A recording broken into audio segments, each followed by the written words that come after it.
to talk about texting. So texting, when it comes to dating, can be very confusing. What I love about texting is it's a great way to reveal someone's personality and their flirting style. It's also immediate gratification. And I mean, who doesn't love immediate gratification at times? It's a way to spontaneously communicate. The problem is it can also be a very passive form of communication, which actually can be a good and a bad. So the good is that you don't have to invest so much time into each message, right? You can let someone know that you are thinking about them. You know, you text saying, hey, just thinking about you, wanted to let you know, or hope you're having a great day. You can also let them know that you're confirming dinner without having to commit to a 10-minute phone call and interrupting their day. You can flirt. You can engage in witty banter, and you can really get to know someone's off-the-cuff personality, like what they're thinking when they're not filtering themselves. You can gather a lot about that off-the-cuff personality. So what do you gather? Well, if they're flirtatious, obviously. If they're fun, if they're uptight, if they're introspective, if they are intellectual or witty. You can also pick up if they're combative or narcissistic. Do they never ask about you? Is it always all about them all the time? It's never, hey, thanks for asking about my day. How's your day? Those are things that you really need to watch out for. So when do you begin texting? Well, after you've pre-qualified them, which means you've asked very strategic questions. These are things that I coach my clients on. And you do those questions on the phone and via email. And you want to make sure that you have a date set up first before you start texting. Be aware of your tone. What you might think is fun or witty might actually be bitchy or crass. Remember that texts are completely stripped of tone and facial expressions, no matter how many emoticons you include, okay? What you're trying to put across might not come across. Texts also can be passive-aggressive. So while texting is a passive mode of communication, it doesn't mean that they should be passive-aggressive. So you really need to make sure that you think before you send, right?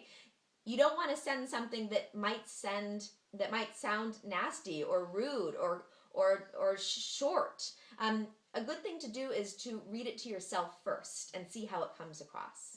You also need to be aware of the rule of thumb. You don't want your texts to be longer than a thumb, okay?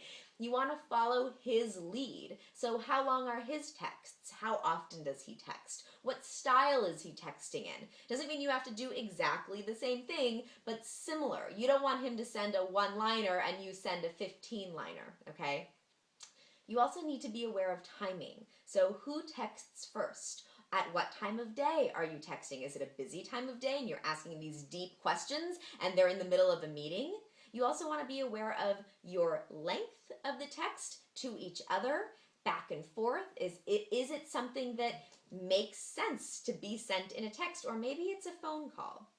Now the sexy factor. How sexy do you get? Well, you can get pretty sexy over texts, but you need to be careful. This is why I say you want to make sure that you have a date first set, because you could actually ruin the potential of a relationship by getting too sexy first, by making him think that you're a certain way that you're not, which brings me to photos. Is it okay to send photos? It is, yeah. Photos are actually a great thing to send, but you don't want to send photos that are too sexy. You can send some kind of sexy photos, that's okay. And you can also send in-the-moment photos, because that shows that you're real. It shows who you are. It helps to both show and tell your personality. And it shows that you're not a catfish, right? Which is someone who is fake. They're putting out the wrong person. So sending those texts, hey, I want to see, what are you doing? Oh, you're having a great time, let me see. Now, you're not going to do it in a way that makes them seem like you're being needy, so you're going to send a couple of photos first, and that's okay.